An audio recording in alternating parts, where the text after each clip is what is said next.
네, 여러분 반갑습니다. 원래 이제쯤 예배 끝날 때쯤이 이미 지났는데, 그렇죠? 어떻게 한 시간 좀 더 주무시고 오셔서 좀 괜찮으신가요? 네, 좋습니다. 네, 감사합니다. 여러분들과 함께 이렇게 말씀을 나누게 돼서 참 감사하고 좋습니다. 에베소서 3장에 들어왔습니다. 에베소서를 크게 둘로 나누면 1장에서부터 3장까지를 이론 파트라고 할 수 있고 4장에서부터 6장까지를 실생활에서의 적용 파트라고 할 수 있습니다. 이론은 뭐에 대한 이론이냐? 교회의 하나됨에 대한 이론이고요. 교회가 하나 될 수 있는 이론적인 뒷받침은 예수 그리스도가 우리의 화평이 되셨기 때문에 교회도 하나가 될 수 있다 하는 겁니다. 이러한 이론에 따라 우리의 교회 생활을 어떻게 해야 하냐, 그게 이제 4장에서부터 시작되는 이야기입니다. 그러니까 오늘 우리 3장은 이론 부분의 마지막 파트라고 할 수 있는데요. 그렇다고 해서 이론 파트가 아주 이론으로 꽉 찼냐, 꼭 그렇다기보다는요, 핵심적인 이론은 2장에 다 나옵니다. 그래서 2장을 우리가 좀 천천히 우리가 함께 읽어봤었는데요. 죄송합니다.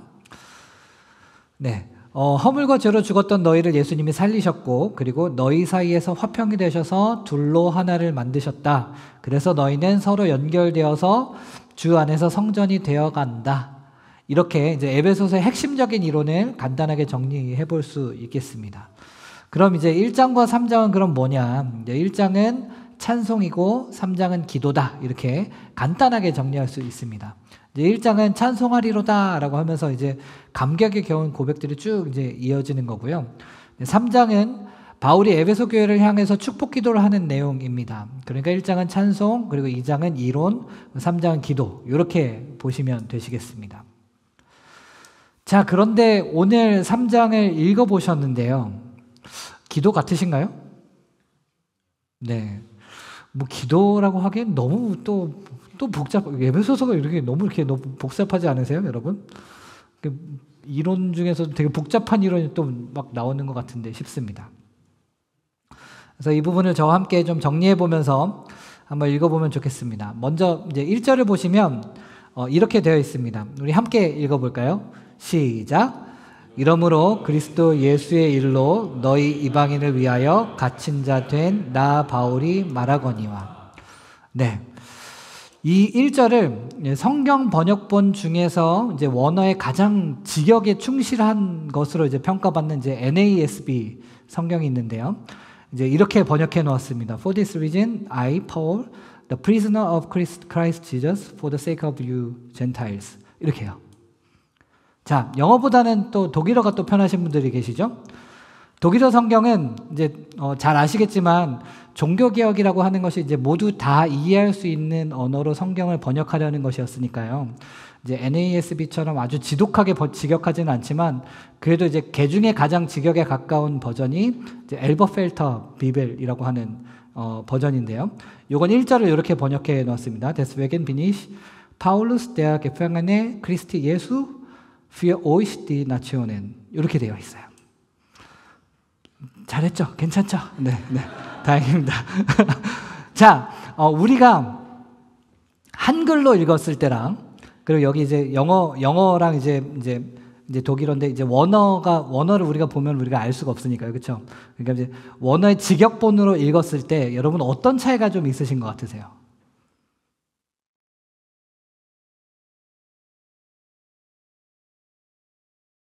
네, 좋습니다. 정답을 말씀드리자면 한국말로는 이제 말하거니와라고 하는 동사가 이제 동사로 이제 문장이 되어 있는데요. 그 NASB 버전, 이게 진짜 이제 이제 헬라어 이제 원어 성경이랑 되게 거의 비슷한 저거거든요. 근데 NASB에서는 동사를 찾아보기가 어려워요. 그렇죠? 동사가 없는 겁니다. 그렇죠? 그리고 엘버펠터 버전은 동사 이제 빈에 이제 꺽쇠 표시가 되어 있어요. 그렇죠? 이제 사실 이제 한글 성경도 이제 여러분 좋은 성경을 쓰시는 분들은 이제 말하거니와라고 하는 부분이 좀 작게 인쇄된 걸 여러분 확인하실 수 있습니다. 요새 성경 잘 안 가지고 다녀서. 그렇죠? 어플에도 보니까 이제 되어 있는 게 있고 안 되어 있는 게 있고 그렇더라고요. 저희 주보에도 그냥 크게 다 되어 있습니다. 근데 여러분 이렇게 좀 전문적인 성격을 가지고 계신 분들은 그 부분이 좀 작게 인쇄되어 있는 부분을 이제 확인하실 수 있어요.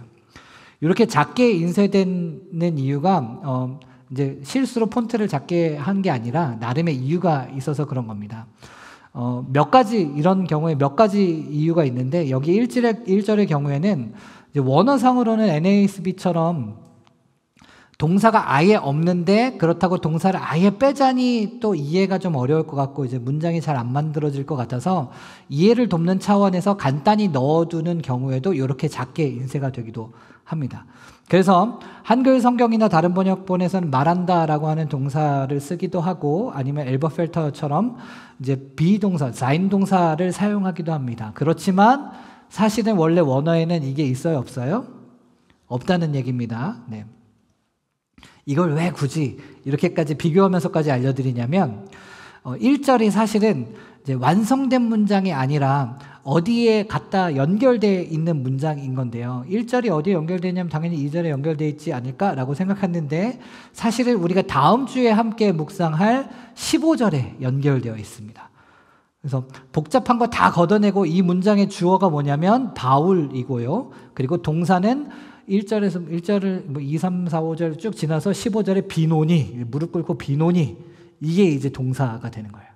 그러니까 1절부터 15절까지 바울이 하고 기도한다. 바울이 기도한다 라고 하는 문장이 사실은 1절에서부터 시작해서 15절에서야 이 간단한 내용이 드디어 끝난다 라고 하는 겁니다. 그러고 나서 16절부터 3장 마지막까지는 바울이 기도하는 기도 내용이 나오는 거거든요. 바로 그런 점에서 3장은 전부 바울의 기도라고 정리할 수 있다는 겁니다. 자, 그럼 다시 1절을 보면 여기에서 말하거니와 라고 하는 표현이 사실은 없는 표현이라고 하는 것을 감안하고 보면 그럼 1절은 사실 바울의 자기소개인 겁니다.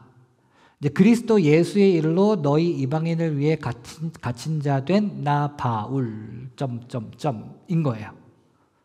그리고 이제 14절 15절에서 이어지는 것처럼 너희를 위해 무릎을 꿇고 기도하노니라고 말을 이으려고 하는데 가만 생각해 보니까 자 내가 그리스도의 예수의 일로 너희 이방인을 위해 갇힌 자 된 나 바울 그래 갇힌 자 된 나 바울 잠깐 가만 생각해 보니까 잠깐만 이렇게 얘기하고 와서 보니까 야 내가 너희에게 얘기해 주고 싶은 게 생각이 났네 라고 하면서 삼천포로 빠지는 게 바로 2절에서부터 13절까지의 내용인 겁니다. 고로 오늘 우리가 읽은 본문은 바울이 자기를 언급하다가 급작스럽게 전개되는 자기소개 부분이라고 할 수 있겠습니다. 이렇게 우리가 1절의 성격을 이해하고 나면 이제 2절부터 13절에서는 바울이 뭘 얘기하고 싶었는지를 조금 더 우리 잘 이해할 수 있게 됩니다. 전체 맥락에서 보면 갇힌 자 된 나 바울이 너희를 위해서 기도하고 있어 라고 하는 말을 하려고 하는데 이게 내가 감옥에 갇혀 있는 것 때문에 에베소 교회 성도들이 너무 걱정하고 낙심하는 거 아니야? 그렇게까지 걱정하고 낙심할 일이 아닌데 이게 13절의 내용이죠. 그래서 바울은 기도하고 있다라고 하는 말 이전에 자신이 지금 어떤 상황에 있는지에 대해서 급작스럽게 이야기를 꺼내는 겁니다. 야, 너는 걱정할 필요 없어 라고 하면서 자기 이야기를 갑자기 꺼내는 겁니다. 그걸 여러분들과 함께 읽고 싶어서 굳이 이렇게 이제 영어 번역을 가지고 온 겁니다. 한글 번역으로는 이게 티가 잘 안 나서요. 자, 바울이 무슨 생각이 나왔냐면요. 그래, 너희가 알고 있는 대로 내가 감옥에 갇혀 있긴 하지. 그런데 내가 보통 프리즈너인 줄 아냐? 프리즌에 갇혀 있는 프리즈너인 줄 아냐? 그게 아니라 나는 prisoner of Christ Jesus야 라고 하는 겁니다. 이걸 우리말로 조금 더 자연스럽게 옮기자면 우리 갇힌 자라고 하는 말이 약간 안 맞아서요. 붙잡힌이라고 하는 표현을 쓰겠습니다. 나는 감옥에 붙잡힌 사람이 아니라 그리스도 예수에게 붙잡힌 사람이야. 나는 프리즈너야. 그런데 감옥의 프리즈너가 아니라 예수 그리스도의 프리즈너야. 나는 감옥에 붙잡힌 사람이 아니라 예수 그리스도에게 붙잡힌 사람이야. 라는 이야기를 바로 이 1절의 짧은 표현에 이제 바울이 담아놓은 겁니다.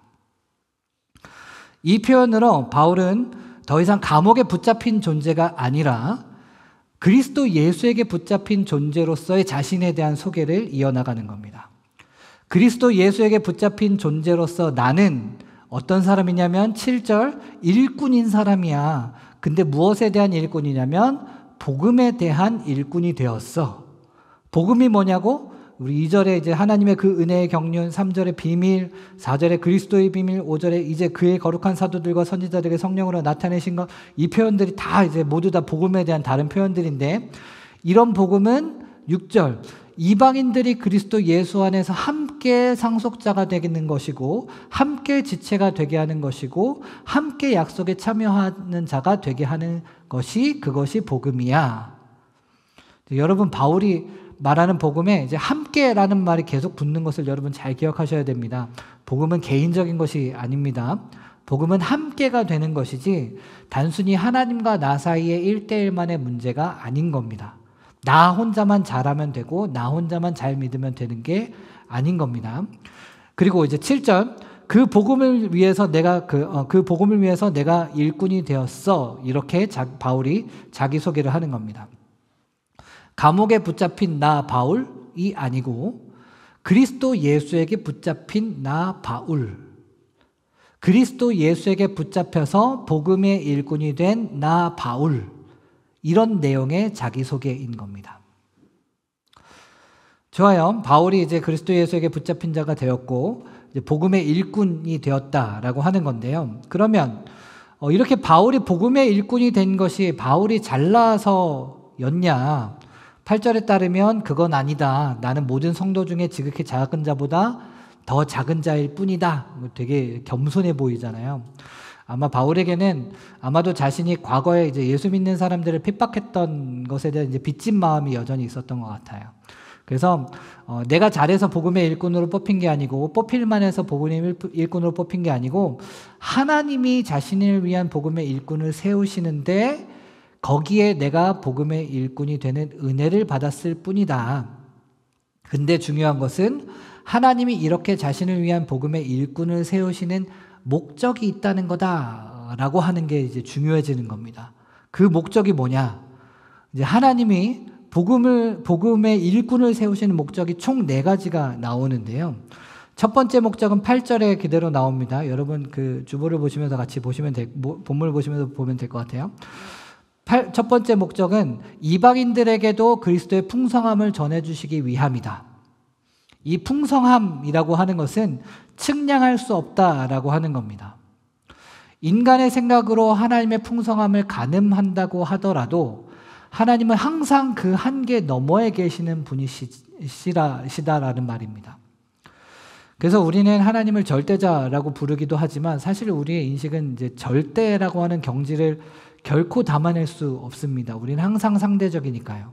그래서 우리가 이해할 수 있는 절대라고 하는 경지는 우리의 인식의 한계 안에 꾸겨진 채 담겨진 극히 일부일 테니까 결국에는 절대의 왜곡일 뿐이잖아요. 그래서 이제 그런 점에서 어떤 사람들은 하나님을 절대자라고 부르는 대신 무한자라고 불러야 된다라고 하기도 하고 무한자는 한계가 없다라는 거죠. 또 어떤 사람들은 이제 인간으로서 이제 한계가 없는 현실을 경험해 본 적이 없지 않냐. 무한이라고 하는 것도 뭔지 모른다. 차라리 초월이라고 말해야 된다라고 하기도 하고요.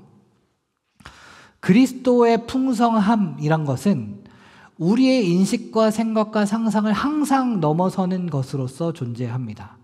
그러니 우리는 한 줌밖에 되지 않는 우리의 경험에 비추어서 하나님을 성급하게 재단하고 그리스도의 풍성함을 제한해서는 안 되겠지요. 자, 두 번째 목적은 9절에 나온 대로 하나님의 경륜이 드러나는 것입니다. 경륜이라는 말의 원어는 이제 그 오이코노미아라는 것인데요. 집을 경영한다라고 하는 뜻을 가지고 있습니다. 우리가 잘 아는 대로 이제 이코노미의 어원이 되기도 하고요. 그러니까 하나님의 경륜이라고 하는 것은 이 세계를 경영해 가시는 하나님의 운영, 하나님의 경영, 하나님의 섭리를 말하는 겁니다. 근데 이것이 예전에는 감추어졌는데 이제 드러나게 되었다. 5절에서도 비슷한 표현이 나오는데 이것은 예수 그리스도가 이 땅에 오셔서 십자가에 달려 죽으시고 부활하신 그 은혜의 사건을 통해서 하나님이 이 세계를 어떻게 경영하시는지가 드러나게 되었다. 즉 하나님이 이 세계를 경영하시는 방식은 은혜를 특징으로 삼는다. 즉 은혜의 경륜이다라고 하는 것이 오늘 2절에도 이제 나와 있죠. 물론 그전에도 하나님의 섭리가 이런저런 방식을 통해 알려져 있기는 했겠지만 예수 그리스도의 은혜를 통하지 않고서 하나님의 섭리를 안다라고 하는 것은 진짜로 아는 게 아니다라고 하는 뜻입니다. 자, 세 번째 목적은 10절에 나와 있습니다. 교회를 통해서 하나님의 다양하고 풍성한 지혜를 알리시는 것이 세 번째 목적이다라고 하는 겁니다. 이걸 누구에게 알리냐? 하늘에 있는 통치자들과 권세들에게라고 되어 있는데요. 이건 2장 2절에 언급되어 있는 이제 공중의 권세 잡은 자들이라고 볼 수 있습니다. 그래서 하나님이 자기들이 하나님인 양 권세 부리는 존재들, 예를 들어서 권력자들, 뭐 돈 혹은 성공, 뭐 인정, 뭐 질병이나 과거의 상처, 이런 것들이 우리에게 하나님인 양 우리를 다스리고 통제하려고 들잖아요. 그런 존재들에게 하나님의 다양하고 풍성한 지혜를 알게 하신다. 하나님의 다양하고 풍성한 지혜에 비하면 너희는 세 발의 피일 뿐이다. 너희가 우리를 두렵게 만들 때도 있긴 하지만 하나님의 다양하고 풍성한 지혜에 비할 때에 너희는 우리의 두려움의 대상이 아니다. 이런 것을 누구로 말미암아 알게 하시냐면 교회를 통해 알게 하신다. 이게 세 번째 목적이고요. 네 번째 목적은 12절. 그런 모든 것을 통해서 우리가 여기서 우리가라고 하는 것은 둘이 하나가 된 교회를 말하는 거겠죠. 예수 안에서 예수를 믿음으로 말미암아 담대함과 확신을 가지고 하나님께 나아감을 얻게 하기 위하여 하나님은 바울과 같은 복음의 일꾼을 세우신다 하는 겁니다. 자, 정리해 보자면 하나님이 바울을 복음의 일꾼으로 세우신 목적이 있는데 그리스도의 풍성함이 이방인들에게 전달되고 예수 그리스도를 통한 하나님의 경륜이 알려지게 하고 또 교회가 하나님의 다양하고 풍성한 지혜를 전파하게 하고 그리하여 교회된 우리가 담대함과 확신으로 하나님께 나아가게 하는 것이다 라고 하는 거잖아요. 그러니까 바울에게는 감옥에 붙잡혀 있다는 것은 아무런 낙심거리도 되지 않는다. 그리스도 예수에게 붙잡힌 일꾼이 수행하는 작은 일의 하나일 뿐이고 이러한 일을 통해서 하나님의 이러한 네 가지 목적이 이루어지고 있으니 낙심하지 말아라. 낙심할 일이 아니라 오히려 영광으로 알아라. 이것이 바로 오늘 읽은 본문의 이야기입니다. 사랑하는 교회 여러분, 오늘 본문을 통해 우리는 감옥에 갇혀 있는 사람을 만납니다. 바로 바울입니다. 분명히 감옥에 갇혀 있는데 자기는 바울이 감옥에 갇혀 있는 것이 아니라고 하는 이 바울을 만나는 겁니다. 에베소 교회 성도들은 바울이 감옥에 갇혀 있다는 이유로 낙심하고 있었던 부분이 있었던 것 같습니다. 아마 우리라도 그랬을 겁니다. 또 그리고 아마 우리가 바울의 입장이라면 더더욱 그랬을 겁니다. 하나님의 일을 위하여서 열심히 자유롭게 사람들을 만나고 하나님의 그 복음을 전파하고 다녀야 돼도 모자를 판국에 감옥에 갇혀 있잖아요. 그렇죠? 그런데 오늘 우리가 만나는 이 바울은 아주 자기 자신을 아주 특이한 방식으로 소개합니다. 자기 자신은 감옥에 붙잡힌 존재가 아니라 그리스도 예수에게 붙잡힌 존재다라고 자신을 소개합니다. 이방인을 위한 사역을 하다가 감옥에 갇혔으니 아니 어떻게 이런 일이 내가 뭐 때문에 이렇게 됐는데 이렇게 하면서 낙심할 만도 한데 바울은 자신은 감옥에 붙잡힌 자가 아니라 그리스도 예수에게 붙잡힌 자이며 따라서 자신은 복음의 일꾼이니 하나님의 목적과 뜻이 성취되는 일에 사용되었기에 그것은 낙심할 일이 아니라 영광이다라고 받고 있었습니다. 복음은 현상을 재해석하는 힘입니다. 복음은 우리에게 주어진 현상을 하나님의 관점에서 바라보고 하나님의 관점에서 재해석하게 하는 힘입니다. 복음 자체가 애초에 그렇습니다. 그의 죽음이 우리의 생명이 됩니다. 그가 징계를 받음으로 우리는 평화를 누리고 그가 채찍에 맞음으로 우리는 나음을 받는 것입니다. 복음을 듣고 스스로 그리스도인이라 자처하는 사랑하는 교회 여러분들, 여러분들에게는 여러분 앞에 펼쳐지는 현상을 재해석하는 복음의 힘이 있습니까?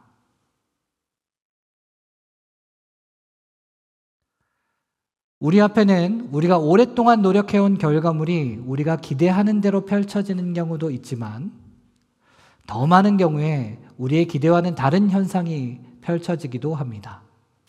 그런 때에 우리는 현상을 재해석하는 힘으로써 복음의 능력을 발휘하며 살아가고 계십니까? 때때로 이러한 복음의 능력을 정신승리와 구분해야 하는 번거로움이 있습니다. 현상을 재해석하는 힘은 때때로 정신승리와 비슷한 모양새를 취할 때도 있습니다. 아주 조악한 예지만 운전하다가 뒤에서 차가 빵빵 돼요. 여러분, 우리는 그럼 어떻게 반응하나요? 방금 전에 무슨 소리 들은 것 같은데 아주 밀려오는 짜증과 분노가 제가 예만 들었을 뿐인데 벌써부터 밀려오죠. 그렇죠? 네. 그러나 심호흡을 하고 뭔가 급한 일이 있겠지, 화장실이 급한가 보지 라고 하는 것은 정신승리일 겁니다. 물론 이러한 정신승리도 우리의 정신건강에 대단히 큰 이로움을 가져다 주긴 합니다. 그러니까 여러분 정신승리를 잘 이용하셨으면 좋겠습니다. 그러나 이러한 모든 정신승리가 곧 현상을 재해석하는 힘으로써의 복음의 능력이지는 않습니다. 복음의 능력은 바울의 경우에서 볼 수 있듯이 하나님의 목적과 뜻에 비추어 현상을 재해석하는 것이 복음의 힘이라 할 수 있습니다. 그리스도의 풍성함이 전해지고 하나님의 은혜의 경륜이 드러나며 하나님이 척하는 권세와 통치자들에게 진정한 통치자가 누군지 알리며 또 담대함과 확신으로 하나님께 나아가게 하는 것이 하나님의 뜻이요 목적이라고 한다면 우리는 우리에게 닥쳐오는 모든 상황 속에서 나 자신과 주변의 모든 이들에게 그리스도의 풍성함이 전해지게 하기 위한 하나님의 뜻, 이 일을 통해 하나님의 은혜의 경륜이 드러나게 되기를 원하시는 그 하나님의 뜻, 또 이 일을 통해 우리가 하나님인 양 믿고 신뢰해왔던 그 가짜 권세와 통치자의 실체가 드러나게 되기를 원하시는 그 하나님의 뜻, 그리고 담대함과 확신으로 하나님께 나아가기 원하시는 그 하나님의 뜻에 비추어 모든 상황을 하나님의 시선으로 재해석하는 것이 바로 복음의 힘이요 능력인 것입니다. 이러한 복음의 능력에 힘입어 바울은 자신의 붙잡힘을 그리스도 예수께 붙잡힌 것으로 재해석했습니다. 낙심할 일이 아니라 영광이요 라고 재해석했습니다. 사랑하는 여러분, 이제 우리들의 차례입니다. 우리는 우리 앞에 놓여진 모든 상황 속에서 우리는 어떠한 해석을 내놓을 수 있겠습니까? 때때로 대단히 어렵게 여겨지는 때도 있겠지만 하나님은 이 숙제를 오롯이 여러분들에게 맡겨놓지만 않으시고 이 숙제를 여러분들과 함께 짊어지길 원하실 겁니다. 그리하여 우리들을 낙담 가운데서 영광으로 이끄시기를 어쩌면 우리들보다 더 원하고 계실 겁니다. 낙심한 에베소 교회 성도들에게 이건 낙심할 일이 아니야 라면서 따뜻하게 다독여주는 바울보다 더 하나님은 우리를 영광의 자리로 이끄시기를 원하고 계실 겁니다. 그 하나님의 은혜를 기억하고 우리에게 주어진 현실을 하나님의 뜻에 비추어 재해석하는 그리스도 예수에 붙잡힌 저와 여러분들 되시기를 진심으로 축복합니다. 우리 함께 찬양하겠습니다.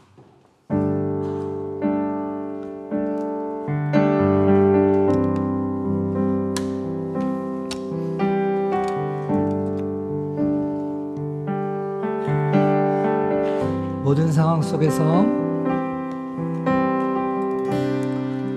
모든 상황 속에서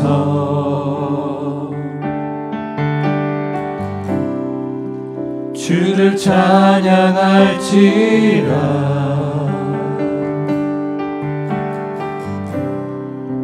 주는 너의 큰 상을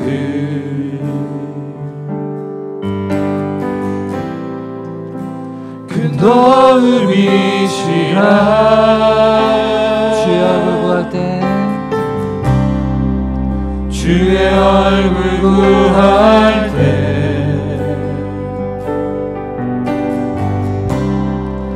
주의 영을 부으사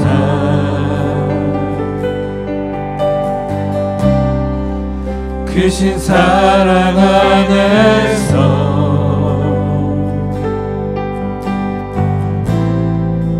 주를 보게 하소서. 내 영혼이 확정되고 내 영혼이 확정되고 확정되어 싸우니 믿음에 눈들어 주를 바라봅니다. 내 영혼이 확정되고 확정되어 싸우니 믿음에 눈들어 주를 바라봅니다. 네, 다시 한번 고백합시다. 모든 상황 속에서 모든 상황 속에서 찬양받기 합당하신 주님께 주를 찬양할지라. 주는 너의 큰 상을 주는 너의 큰 상을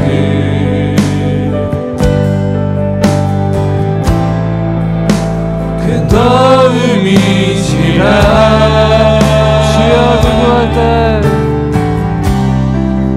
주의 얼굴 구할 때 주의 얼굴 구할 때 주의 영을 부사 주의 영을 부으사 크신 사랑 안에서 크신 사랑 안에서 주를 보게 하소서. 주를 보게 하소서.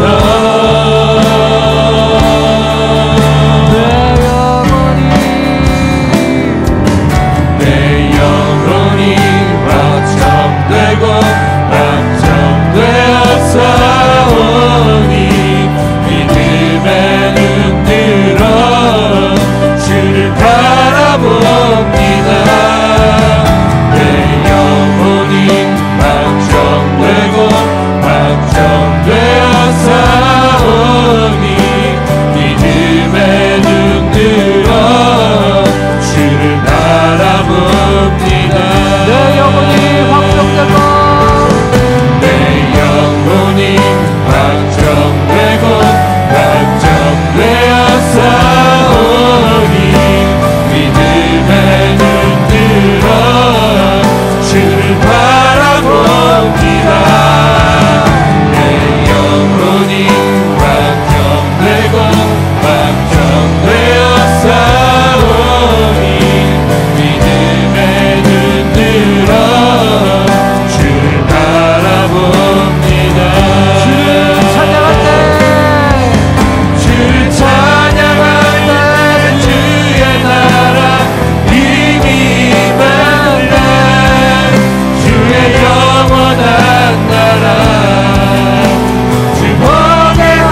주를 바라봅니다.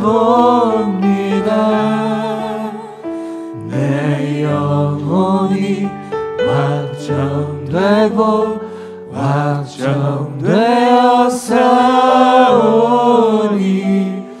믿음의 눈 들어 주를 바라봅니다.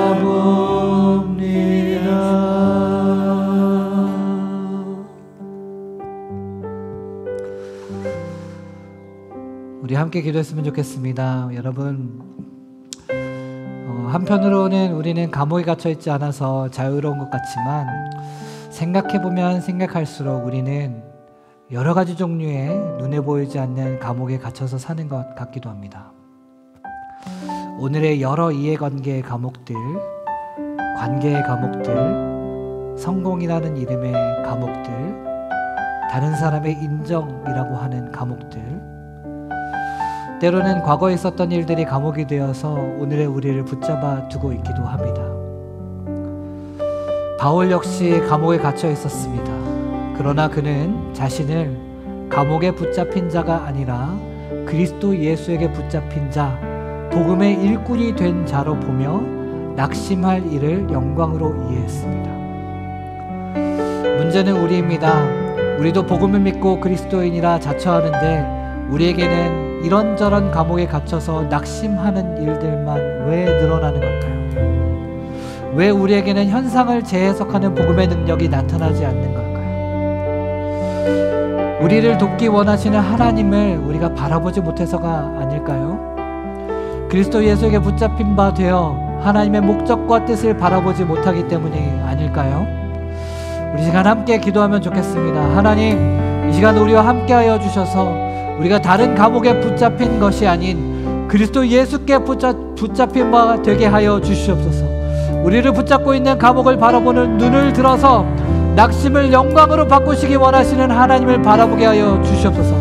하나님의 뜻과 목적을 바라보게 하시고 우리 가운데 그리스도의 풍성함과 하나님의 은혜의 경륜이 경험되게 하시며 우리 안에서 하나님인 양 높아진 우상들에게 하나님의 다양하고 풍성한 지혜를 가르치게 하시며 그리하여 하나님 담대함과 확신으로 하나님께 나아가는 우리가 되게 하여 주시옵소서. 이 시간 함께 기도하면서 나아갔으면 좋겠습니다. 기도하겠습니다. 아버지 하나님, 주여 당신을